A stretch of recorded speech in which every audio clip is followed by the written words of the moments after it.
Right,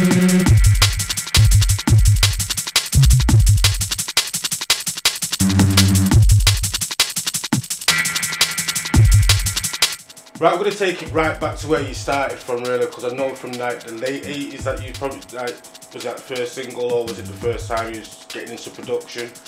Well, I've been producing music now and doing what I've been doing for almost 3 decades. I started on the decks when I was about 10, 11, and then I was playing at all my cousins' parties when I was 14, 15, some El DeBarge and Shalimar business, you know what I mean? Like back in the soul days. Disco.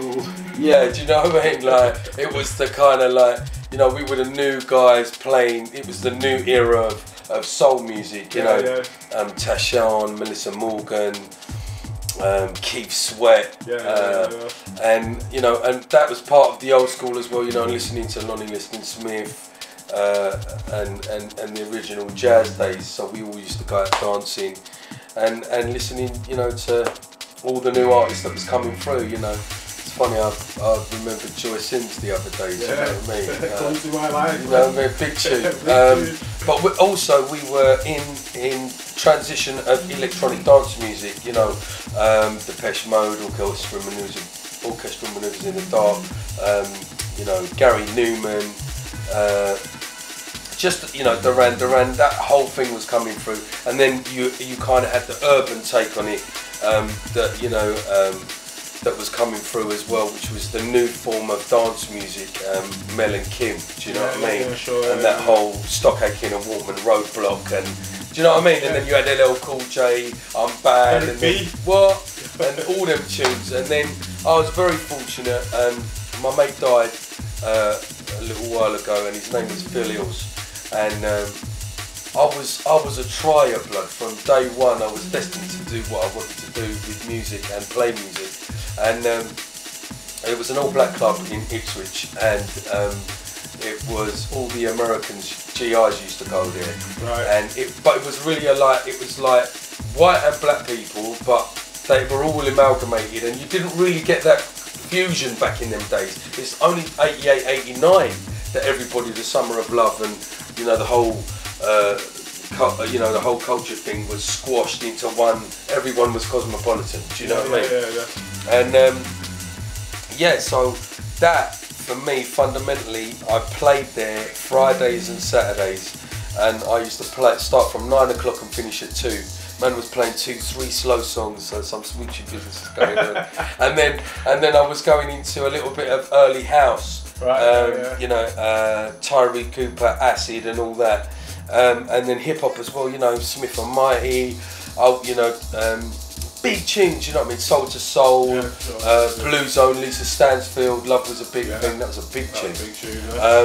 So you know, I worked the circuit. Before that, I was helping out. One of my friends set up mobile discos. I was doing gigs at school. Do you know what I mean? And just learning my craft. Yes, yes.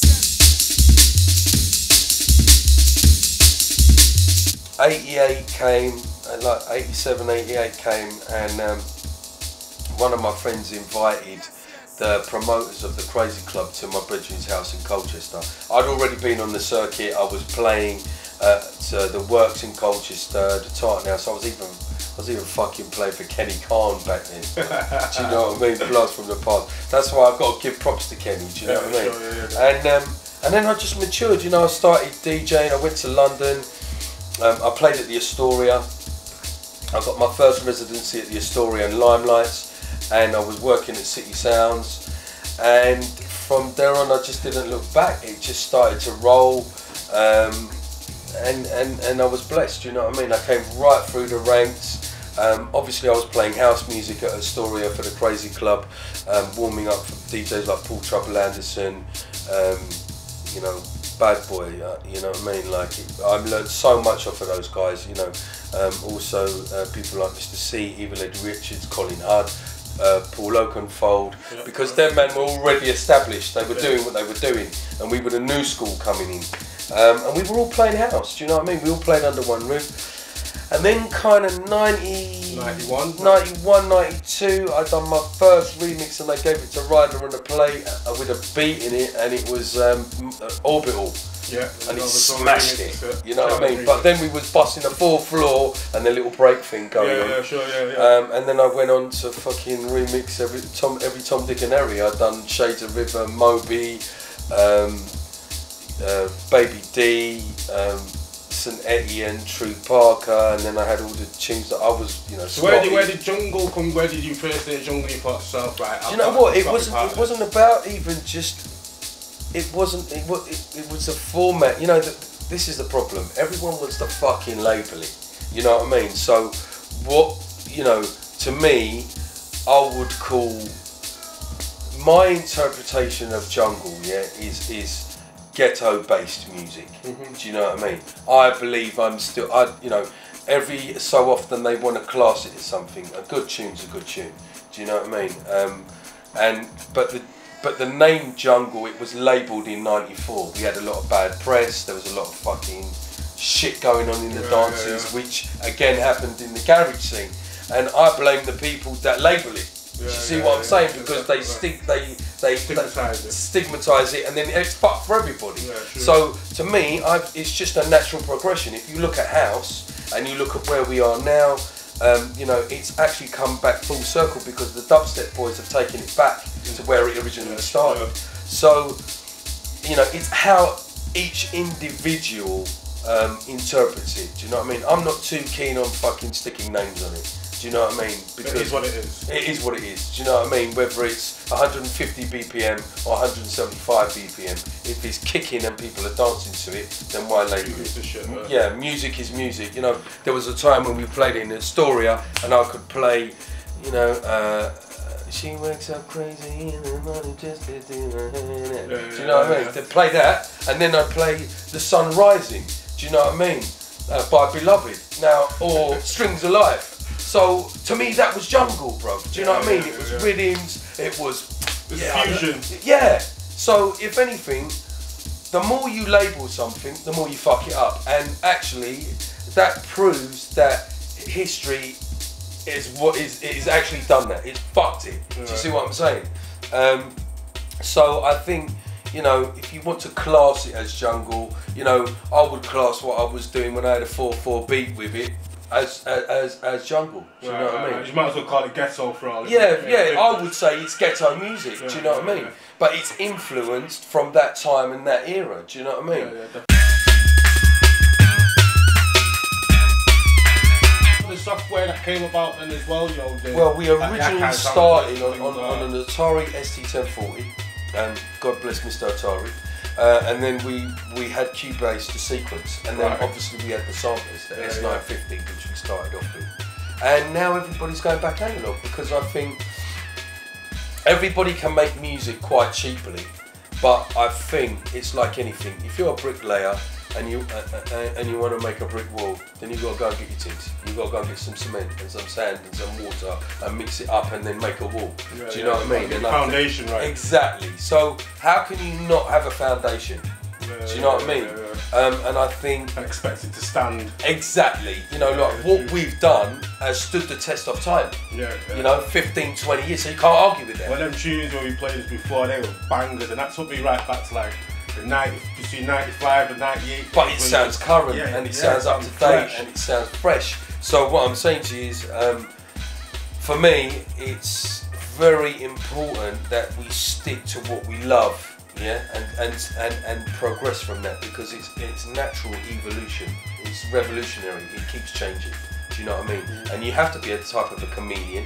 Do you know what I mean? To keep up with things, but as long as you do it from the heart, you're blessed. Do you feel like sometimes if you spend a bit of time, you're looking from a different perspective, say, spend time out the game, look back into it and think to yourself, it's changed that much, I don't really want to be part of that, I'm just going to do what I do best, and when it comes back round again, then I'm ready? Or? Not really, I've never been one to look in the next man's... Just on the scene? I do what I do, and I want to be me. I don't, you know, I'm inspired by my artist and I'm inspired by certain sounds, do you know what I mean? No, not really, I just, you know, everybody's on the, you know, when everybody was changing from fucking Cubase and going to Logic, I stuck with Cubase. Do you know what I mean? When everybody was saying, boy, I play CD, and I was like, no, I'm going to cut my plate. Do you know what I mean? So, like, you know, you lot can run off and go and do what you want to do, but that's your prerogative, that's your choice. My choice is to play records, and my choice is to cut plates, and my choice is to, I want those kids to be inspired and other people to be inspired to buy music. You know, I'm still working for that market 1 day a week. And you know, and it's important to me. It's part of my life, my soul. It's part of my lifeline. There's nothing better though from like coming from someone that's going to a club saying when you see the DJ walking with a big bag of records. Yeah.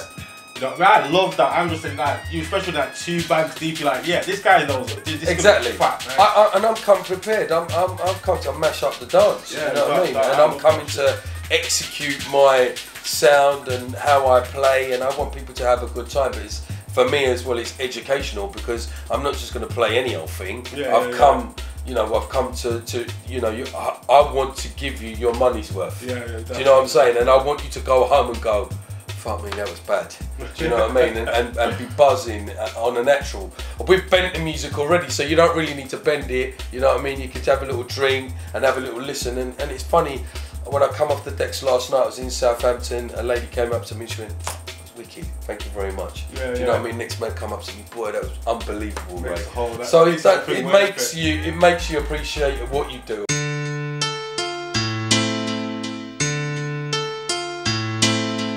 Let's talk a bit about Terrorist.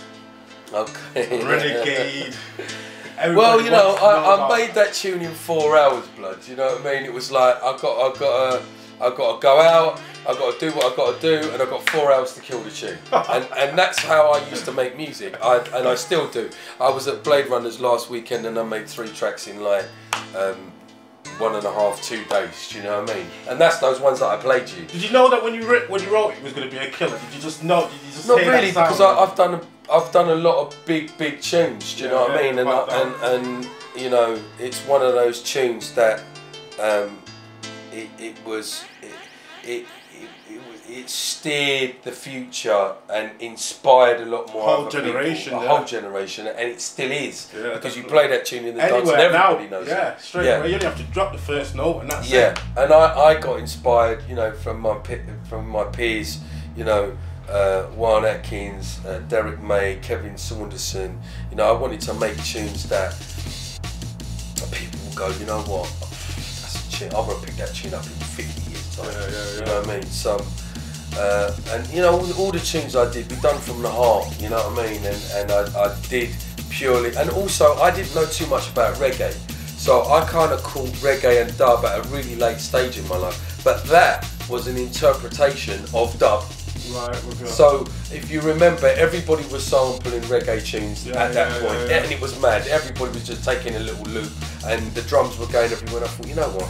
Let me just show you how to make 2/2 tune, and it busted it. You know what I mean? Wow. And it's exactly what it says on the tin. If you want to label that as original D&B.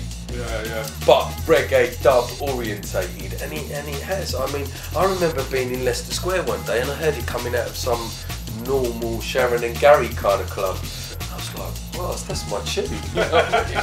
And I mean, I never expected anything because we came from nothing, blood. We didn't expect it. You just doing what you do. I just did what I did what I felt was right, and I love what I'm so passionate about what I do. Do you know what I mean? So when did you realise that it was such a big, such a huge success? I'd already had a string of hits before that. Do you know what I mean? And remixes, and so it wasn't really like to me. Turning point.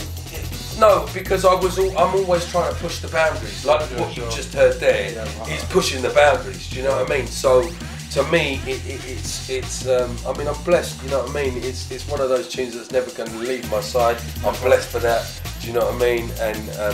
And I know it's touched people in different ways. Do you know what I mean? It's definitely touched people, and I hopefully it's inspired people to go out and do wicked things.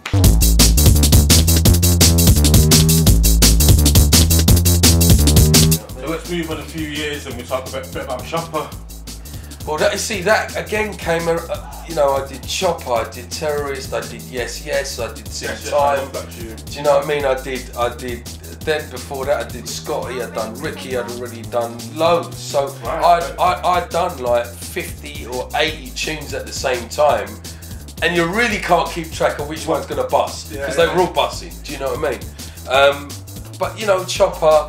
You know, Lemon D engineered that for me, God bless him, along with at the same time the Dark Soldier. I mean, you talk about the Dark Soldier, another original classic, and we're still going, blood. You know, we just, it was another. I mean, really, if you're looking at a time code on it, then you man can put a time code on it. But for me, it was just. A lot of people say it was a classic era. They say it was a classic era of drum and bass or jungle. Yeah, I was very fortunate, bro. I was a pioneer and one of the innovators of that whole scene. Yeah. Do you know what I mean? And you know, it's taken me all around the world. I've met some incredible people. Do you know what I mean? I'm blessed. I've eaten some fucking wicked food around the world. Do you know what I mean? Like blinding, and met some really mad people and seen some fucking mad shit. And I'm just like, you know, I'm 42 years old. I still love what I do. I'm sitting here in my pajamas, Ross Clark, and my Crocs and things. So no gold, people. Do you know what I mean? It's a home from home kind of thing. And I'm blessed. You know what I mean? I think then there were so many aspects that we were fighting the system. You still as well as like with the equipment side of things, it was still you very much finding what certain equipment was all about, you know, pushing the boundaries of them equipment. So yeah, I mean, time stretching was one of the big things that we did on the Echoes, you know, and you know, I always looked at less is more. Do you know what I mean? True. These young kids that have got laptops and like, I've got like 9,000 plugins, you know, and I'm like, how many times does your computer crash? Do you see what I'm saying? You don't, you know what I mean? And I'm not an engineer, I'm a producer. Do you know what I mean? So I found engineering very tedious because I felt that it held me back. Do you know what I mean? So if I tell a man, put that in there, do that, let me play this, and I'm vibing. Do you know what I mean? So I'm actually in a creative bubble, and I felt that as an artist. I was pushing myself and I wanted to do that, and also, you know, Gavin Nookie's been an engineer for me for like, fucking hell now, it's like 18 years, man, do you know what I mean? So, you know, so he engineered for me, you know, Aston engineered for me back in the day, and also I think Cole Tough Enough Brown did some stuff in the early days, and then, you know, Lemon D, and then obviously now Blade Runner. And do you know what? It's been a journey. Do you know what I mean? And I've enjoyed, you know. And then obviously we went from, you know, onto a Mac. You know what I mean? Everybody was getting like G2s and 3s and G1s, and you know what I mean? I've got G4. I mean, my operating system's like 6 years old, but I'm not going to upgrade it because it ain't broken, and it does what it says on the tin. So, do you know what I mean? And I've kind of embraced the technology, as in using audio and then sending it back out to analog. Do you know what I mean? That's my balance. And you can hear that. You can hear it. I mean, if you go and hear some certain other tunes, blood, they've got no bass in it, you know what I mean? And I can't play no bass tunes, do you know what I mean? So you heard it here. Exactly, you know what I mean? So, and you know, that the production and the music and, you know, the DJing skills as well. I was already a DJ before I was a producer. Right. You know, I think the other way round is now the producers that are DJs, they don't look up to what's going on the floor, or, you know, what's in their box, or, you know, how to DJ. DJing is an art form. Making music is another art form. It's not the same art form, it's totally different. Do you know what I mean? It's like a martial art, you know what I mean? You can do one style, but then you need to bust another style. And for me, that's very important. You know what I mean? And I think with the DJs as well, I'm glad it's gone back. Well, it's going back to the I'm a DJ myself, and I only use vinyl. It's on the truth. I've tried to use Serrato, and that's kind of cool, but I still love my vinyl. I don't understand the CD era, but it seems like this sort of CD era is like slowly drifting out. I think it is because, you know, they don't know how to master their tunes loud. You know what I mean? And when you go and cut up dub plate, man's adding bass, mix, tops, you know what I mean? And you got to put something back in, do you know what I mean? You can't just keep raping it out, because what you're going to achieve? You're not achieving anything. You're not giving the youths them something to look forward to. You're not doing anything at all, do you know what I mean? You're just basically going round in circles, do you know what I mean? And you have, you know, you feed the dub plate man feeds the guy that buys the lacquers, you know what I mean? And it's just, and it's constant, you know what I mean? It's moving around. Yeah. I get paid, I put my money back into what I do, do you know what I mean? Yeah, definitely. And I'm proud of what I do you know what I mean? I saw Fierce as I come off the decks. I had my 2 boxes, he went, fucking hell, mate, Kev. Still play records, and I went, yeah, and so am I. And I was like, there you go. Do you know what I mean? Like, there's a few of us out there that still got that T-shirt, yeah, say vinyl, play vinyl, and it's important to me. It's who I am. Yeah. Do you know what I mean? I don't want to be regular. I don't want to do what, you know, the status quo. Like, yeah, you know, like, yeah. Do you know what I mean? I mean, it's funny. The other day, I made one of the tunes, and Blade Runner went out and played it. And he played it straight away. I went, yeah, wicked, the technology and the instant thing. But I waited, you know, I cut my plate, and when I played it out over the weekend, it was wicked.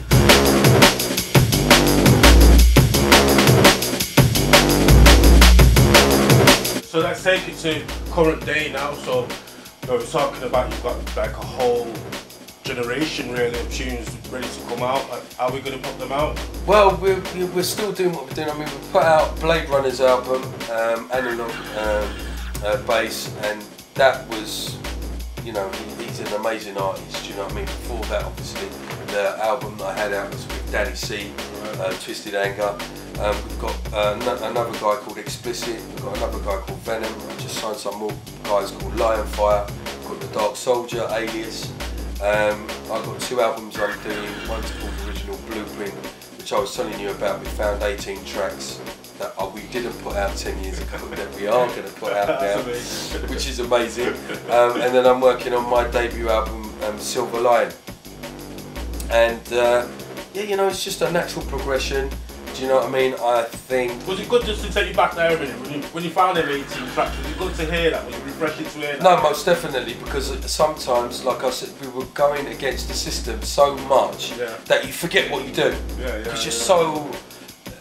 you know, I was obsessed with, you know, pushing it, and sometimes retro, you know what I mean? Complete retro. You go back and you go, wow. That's what it's all about. That's what it's all about. Because sometimes when I go to some of the dances, I can't find the inspiration. It's just throwaway music, do you know what I mean? And I don't want to play throwaway music. I refuse to play throwaway music. I want people to go out and have some identification with what we're doing. Do you know what I mean? And I think actually, you know, the original DJs, what they're doing now, you know, they're kind of doing what they do, doing what they love, and you can hear it. Do you know what I'm saying? Like, people are kind of going back to what made them, not watching the other man thinking, yeah, that's selling, okay, that's here today, but that's it, that's here today and actually gone by today, because it ain't even here tomorrow. Do you know what I mean? Well, we've been here from today and going into tomorrow. Do you know what I mean? It's good that it's like, I want to be going to a club now and I hear rhythms and I'm just like, I want that on vinyl. I need that in my collection. That's what I want to be back to again. Well, you know, the rock boys are doing it, bands are doing it, they're selling 7 inches, why the fuck can't we? Do you know what I mean? And if it's about educating, then we must re-educate, do you know what I mean? We need to keep it alive, we need to keep people going to the shops, we need to keep that whole thing alive, because really and truly, the whole downloading internet thing is a fucking mess. Do you know what I mean? It doesn't mean anything, it's too easy to get, and it doesn't feel special. Do you know what I mean? Yeah, without a doubt, as I was saying before, it's always, I've been a vinyl lover myself, it was always nice to get an album or that 12 and look at the back and you see the credits and who they're associated with, and sometimes you'd have like it's featuring certain person, so you go and look for that person. Then I'm going to show you something. My brethren bought this with my best mate, because I did, you know, half the records I ain't even got, right? But he bought it from my birthday present. This is an original piece of vinyl from 1992, News at 10, 1 of 500. Right, now I did that 20 years ago. I used to have that red band cover. You remember, but that's the original of the 500, and my mate Bainey signed it and done it. Do you know what I mean? So my mate found it because it plays on the other side. Yeah. And you know, that's what it's about. I mean, this is worth like 150, 200 quid. But I'm not even 2-pack. No, I did. Do you know what I mean? So you look at it and you think to yourself, oh my God. Do you know what I mean? And that's what I wanted to do. I wanted to. That's what it's all about. But that's what I'm saying. And 20 years later, I've got one myself, which I've, you know, my brother bought it for me. Dino, bless you, Dino. God bless you. Big up. And I looked at it and I thought, you know, we were doing these things because I kind of knew that at some point it would be worth something. It wasn't about the money, it was about the nostalgia. Yeah. Do you know what legacy. I mean? Yeah, and it is a legacy. Do you know what I mean? Because people will go out and they'll find that tune. Or, if they can find it. If they can find it, and there's 1 of 500. And I'm glad I did that, do you know what I mean? Yeah. And all the stuff that we've done limited edition promos, we've done coloured vinyl, we've done, you know, the compilation album, Vintage Dread 2000. Unbelievable. We put all our hits on one album. Do you know what I mean? And it inspires you. Do you know what I mean? I still feel that the raw music, of what we do is still not being commercialised. Right. Because if you understand the commerciality of music, it's like, well, it has to be a certain format. Fuck that format. Yeah. I do what I do. Do you know what I mean? Like I wanna play to the underground. I want it to be big on the underground, and if it goes the other way, then that's cool. That's cool. Yeah. But I don't want to go, I'm going to go and make a tune to fit in with them, because that's the format of radio, or that's the format of thing, because I think it waters it down. Do you know what I mean? And if you look at what's happening at the moment, bro, some of the music is fucking terrible. Rubbish. Bad. Do you know what I mean? And I just look at it and I go, how the fuck are they getting away with that? How are they getting away with that? Do you think it's more because of the people that go into the clubs and they associate this with, you know, drum and bass or jungle, and think to themselves, this is actually drum and bass? So the fire. I think it's all good. Even if it's commercial, they get an introduction to what's happening, but they've got to look, you know what I mean? They've got to look beyond that, you know what I mean? They've got to look through that, do you know what I mean? I think there's some great artists coming through that are on the mainstream. We're not knocking them, thank you very much, because it opens up the doors. But what I'm saying is look that little bit further, do you know what I mean? But hey, you know, we're blessed, bro, we're doing what we're doing, do you know what I mean? The doors are opening up. I think really and truly now, you know, if we'd done what the Americans had done 20 years ago, it'd be massive, it'd be bigger. But the good thing about drum and bass is it stood the test of time. True. Do you know what I mean? It's on a genre, in a genre, by itself, and it's a mother of genres.